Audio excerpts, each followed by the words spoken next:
굿바이 전 남편 제1화 이혼. 고은이 채원과 함께 법원에 이혼 수속을 하던 날은 마침 발렌타인데이였다. 결혼 수속 카운터에는 길게 줄을 섰지만 이혼 수속 카운터에는 사람이 몇 없었다. 고은은 멀지 않은 곳에 서서 그 모습을 바라보며 유감스럽다는 듯이 웃었다. 줄을 설 필요가 없으니 이것도 나름 괜찮다고, 나를 잘 잡았다고 생각하는 고은이었다. 채원은 조금 늦었다. 그가 들어오자마자 고은은 그를 발견했다. 조금은 뜨구양양한 고은. 비록 자신이 먼저 말을 꺼낸 이혼은 아니지만 집착하지도 않았고 지금 수속을 할 때에는 이토록 적극적이라니 어떻게 봐도 고은은 부끄럽지 않았다. 채원은 고은을 향해 걸어오면서 미간을 찌푸리며 물었다. 언제 왔어? 고은은 웃으며 대답했다. 반나절이나 됐어. 당신이 늦을 줄은 몰랐는데. 채원은 멈칫하다가 말했다. 방금 임시로 미팅이 잡혀서 어쩔 수 없었어. 고은은 머리를 끄덕이며 대답했다. 가자. 카운터에 사람 얼마 없어. 이혼 합의서는 이미 두 사람 모두 사인을 마친 상태였다. 채원은 고은에게 인색하지 않았다. 돈도 충분히 주고 회사 주식도 일부분 넘겨주었다. 부동산도 모두 그녀의 명의로 돌렸다. 두 사람 사이 아이가 없고 재산 분할에 의견이 없기 때문에 이혼은 아주 쉬웠다. 결혼증을 가져가고 이혼증명서를 손에 받았다. 고은은 한참을 고개를 숙이고 있었다. 얼떨떨했다. 이렇게나 쉽게 이혼을 하다니. 결혼했을 때와 마찬가지로 몇 분 만에 수속이 끝났다. 다만 쉬운 결혼과 이혼과는 달리 사랑은 너무 힘들었다. 채원이 고은을 사랑하지 않는다는 것쯤은 고은 자신도 알고 있었다. 그렇기 때문에 채원이 이혼을 말했을 때 잠시 멈칫하고는 수락한 것이다. 자신을 사랑하지 않는 사람을 잡아놓고 있어 봐야 껍데기에 불과하다는 걸 고은은 너무나 잘 알고 있었다. 그녀는 집착하는 사람이 아니다. 채원도 한동안 이혼증명서를 바라보았다. 그러고는 먼저 일어나 몸을 돌려 고은에게 말했다. 점심인데 같이 밥이나 먹자. 고은은 표정을 바꿔 웃으며 대답했다. 그래. 마지막 만찬은 해야지. 채원은 고은을 빤히 보다가 되돌아 밖으로 걸었다. 고은은 한숨을 내쉬고는 따라서 나섰다. 두 사람은 멀지 않은 곳의 5성급 레스토랑에 도착했다. 얼마나 정식적인 이별 만찬인가. 고은은 불편한 마음을 얼굴에 내비치진 못했지만 다른 방법은 있었다. 그녀는 메뉴를 받아들고는 가격표만 뚫어지게 보면서 말했다. 내가 사는 거지. 채원은 고개를 숙이고 담뱃갑에서 담배 한 개비를 꺼내며 말했다. 너한테 그렇게 많은 돈을 물려줬는데 이깟밥도 따져. 고은은 코웃음을 치며 말했다. 당연히 따져야지. 나는 일도 없고 할 줄 아는 것도 없어. 돈을 벌 수 있는 데가 없단 말이야. 당연히 아껴 써야지. 채원은 담배를 입에 물고는 말했다. 너한테 준 주식 말이야. 매달 돈이 나와. 내가 쓰기에 충분해.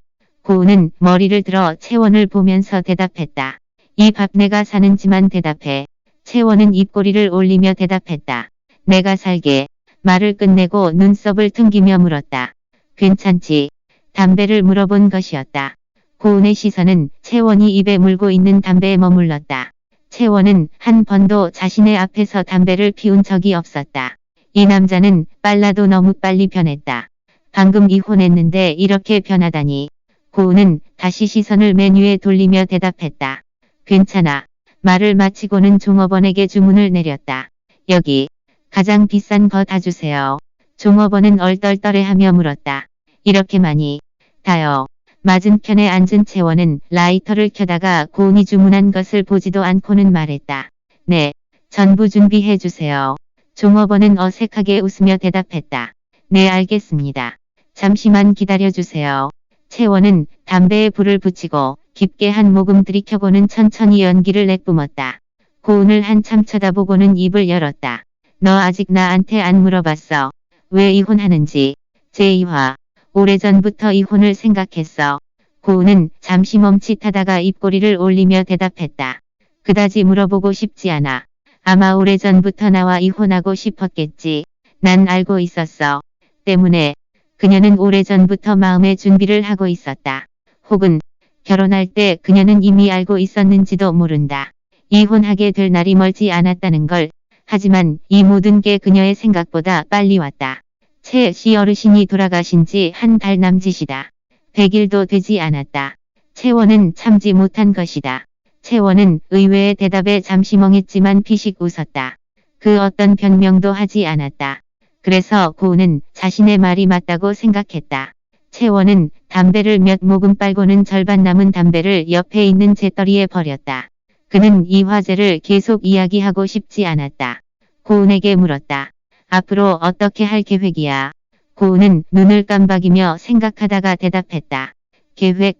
아직은 없어. 일단은 그냥 돌아다니고 싶어. 채원과의 이혼이 조금 두려운 건 사실이다. 채원의 이혼당한 부인은 많은 사람들의 연민과 비웃음을 사겠지. 그 중에도 그녀가 채원과 결혼한 원인, 그것은 확실히 하찮은 것이었다. 그래, 하찮은 것. 그녀는 액막이로 채 씨 집안에 시집을 왔다. 채 씨 어르신이 몸이 편찮으셨기에 채원을 압박하여 고은과 결혼을 강행했다. 고은의 기억에 채원은 내키지 않아 했다. 하지만 상황이다 보니 도덕과 정의 발목이 묶여 어쩔 수 없이 거절하지 못했다. 채원은 어쩔 수 없는 상황에서 고은과 결혼을 한 것이다. 하지만 사실이 증명해주듯이 액막이는 어처구니 없는 짓이었다. 고은이 채원과 결혼하고 나서 어르신의 기분은 많이 좋아졌지만 몸은 결코 호전의 기미가 보이지 않았다. 차일피 일미루기는 했지만 결국에는 돌아가셨다.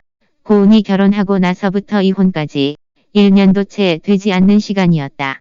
때문에 그녀는 남들이 자신을 어떤 표정과 눈빛으로 볼지 상상이 되었다. 어딘가로 피신해 있는 것이 더 나을 정도였다. 고은은 시선을 거두고 고개를 숙여 물컵을 바라보며 입을 열었다. 할아버지 100일 되는 날 나 다시 돌아올게. 채원은 무엇인가 생각하며 말했다. 앞으로 필요한 게 있으면 말해. 오상을 찾아도 돼. 그가 도와줄 거야. 오상은 채원의 비서로서 채원과 수년간 함께 일했다. 일적으로 혹은 가끔은 생활에서도 오상은 채원을 도왔다. 고은은 머리를 끄덕이며 거절하지 않았다. 그래. 나 그럼 뻔뻔해질게. 음식이 다 나오고 고은은 체면 차릴 것도 없이 먼저 먹었다. 그녀는 한마디도 하지 않았다. 사실 말할 것도 없었다. 1년도 안 되는 결혼 생활 중 두 사람은 몇 마디 대화를 하지도 않았다. 밤에 불을 끄고 침대 위에서 뒹구는 것 빼고는 별다른 소통이 없었다. 지금은 이혼까지 했으니 두 사람은 아예 소통할 거리가 없었다. 채원은 몇 입 먹지 않고 젓가락을 내려놓았다. 고은은 신경 쓰지 않고 자신의 배를 채웠다. 하지만 음식이 너무 많은 건 사실이다. 아까는 너무 충동적이었다. 고은은 절반도 채 먹지 못하고 배가 불렀다. 그녀는 의자에 기댄 채 배를 눌러 종업원을 불러서 테이블 위에 있는 음식들을 가리키면서 말했다. 이것들 다 포장해 주세요.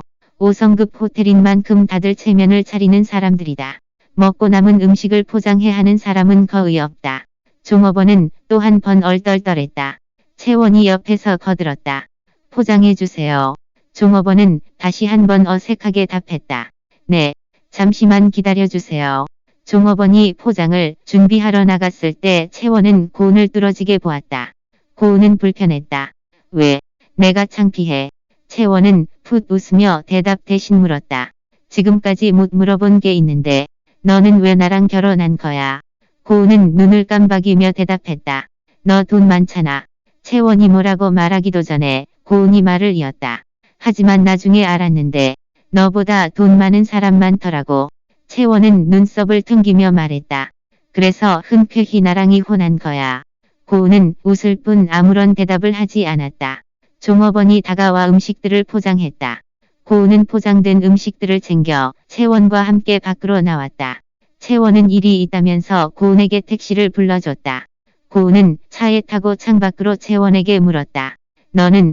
채원은 미간을 찌푸리고 물었다. 뭐가? 고은이 물었다. 너는 나랑 왜 결혼했어? 채원은 고은을 보며 침착하게 말했다. 예뻐서. 고은이 웃기도 전에 말을 보탰다. 하지만 알고 보니 너보다 예쁜 여자들은 많더라고. 제3화. 누구도 같이 없어. 채원은 말을 끝내고 고은을 한번 쳐다보고는 몸을 돌려 떠났다. 고은은 어색하게 웃으며 속으로 채원이 너무 쪼잔하다고 생각했다. 조금도 지려고 하지 않다니. 고은은 집으로 돌아갔다. 채원이 고은에게 남겨준 집이었다. 요즘 줄곧 여기에서 지냈다. 고품격의 인테리어지만 많이 허전했다. 고은은 포장해온 음식을 냉장고에 넣고 침실로 갔다. 침대에 누워 이혼증명서를 꺼내 들었다. 결혼증명서의 사진 속 두 사람은 아무도 웃고 있지 않았다. 짜증이 섞인 표정이었다. 오늘 이혼증명서 위에 그녀 혼자 찍은 사진엔 누구보다 환하게 미소를 짓고 있었다. 하지만 아무도 모를 것이다. 그녀가 결혼할 때 얼마나 기뻤고 오늘 이혼할 때는 또 얼마나 아쉬웠는지. 고은은 이혼증명서를 얼굴에 덮었다. 빨개지는 눈시울을 증명서 아래에 감추고 이렇게 하면 자신조차 속일 수 있다는 듯이 고은은 오후까지 누워 있다가 일어났다. 핸드폰으로 오상에게 문자를 보냈다. 바쁘냐고 물은 문자의 오상은 바로 전화를 걸어왔다. 전화를 받자마자 오상은 물었다. 진짜 이혼했어요. 고은은 머리를 돌려 손에 들린 이혼증명서를 보면서 대답했다. 네, 이혼했어요. 증명서가 아직 따끈따끈한거려. 찍어서 보여드릴까요? 됐네요. 오상은 한숨을 내쉬면서 말했다.